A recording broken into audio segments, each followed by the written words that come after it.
নমস্কার। আচ্ছা, কর্মফল এত তাড়াতাড়ি পাওয়া যায় এটা আগে আমি ভাবতে পারিনি। আপনারা কি ভেবেছিলেন?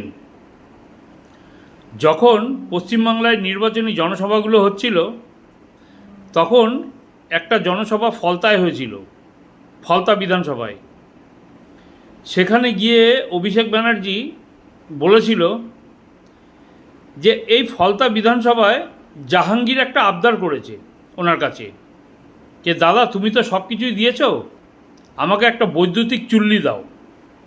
ফলতা বিধানসভায় ফলতাতে একটা বৈদ্যুতিক চুল্লি দাও। কেন জানেন? তখন তো রেজাল্ট 4 তারিখে বেরোনোর কথা ছিল পুরো পশ্চিমবঙ্গে। 4 তারিখে রেজাল্ট বেরোবে। রেজাল্টের পরে বিজেপির বহু লোক আছে যারা হার্ট অ্যাটাক করে মারা যাবে। বুঝলেন?